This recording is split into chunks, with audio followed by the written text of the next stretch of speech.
Hi hello friends, welcome to Athalia Tamil. இன்றைக்கி நம்ம வீடியோவில் இந்த மாதிரி லீஃப் டிசைனு அல்லது கொம்பு டிசைனு இந்த மாதிரி இருக்கிறதுக்கெலாம் நம்ம எப்படி ஷார்ப்பாக வந்து அவுட்லைன் கொடுக்கறது, இந்த கொம்பு டிசைன்லாம் நம்ம வளைக்கும் போது எப்படி அவுட்லைன் கொடுக்கறது அப்படின்னு பார்க்கலாம். பாருங்கள், இந்த லீஃபோட ஷார்ப் எட்ஜ் வரைக்கும் நான் வந்து செயின் போட்டிருக்கேன்.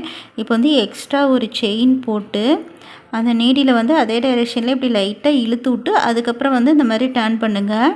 அப்படி டர்ன் பண்ணும்போது பாருங்கள், உங்களுக்கு அந்த ஷார்ப் எட்ஜ் வந்து நல்லா வரும்.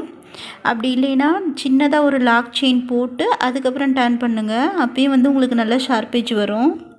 பாருங்கள், இந்த லீஃப் வந்து ஜாயிண்ட் ஆகிற இடத்துலையுமே பாருங்கள், இந்த மாதிரி நல்லா ஒரு செயின் வந்து போட்டுட்டு அதுக்கப்புறம் இந்த மாதிரி நீடியில் டர்ன் பண்ணி கொஞ்சம் அந்த ஸ்டிச்சை இழுத்து விட்டு போடுங்க. இந்த மாதிரி போடும்போது அந்த ஷார்ப்பும் நல்லா வரும். இந்த ஜாயிண்ட் பாருங்கள், நல்லா ஷார்ப்பாக வி ஷேப்பில் நல்லா வரும். அந்த அவுட்லைனை ஒட்டியே வரும்.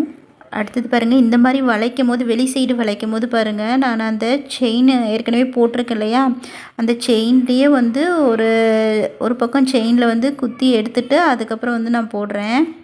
இந்த மாதிரி போடும் போதும் அந்த லீஃபை ஒட்டியே வந்து நம்ம அவுட்லைன் போடலாம், கேப் வந்து நம்மளுக்கு வராது. அடுத்தது இந்த வளைவில் பாருங்கள், இந்த கொம்பு டிசைன்லாம் வருது இல்லையா, அதுக்கு உள் சைடில் வந்து நம்ம எப்பயும் அவுட்லைன் போடும் போது நம்மளுக்கு அந்த வளைவை விட்டு தள்ளி தான் வரும். இந்த மாதிரி பாருங்கள், நீடியில் நல்லா அந்த செயின் பக்கத்துலேயே நான் சாய்ச்சி விட்டு இந்த மாதிரி வந்து அவுட்லைன் போடுறேன்.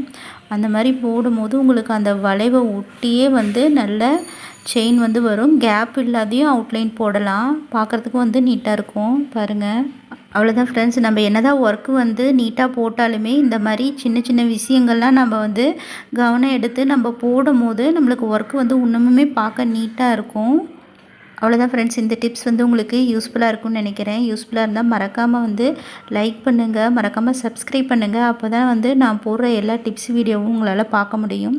தேங்க்ஸ் ஃபார் வாட்சிங்.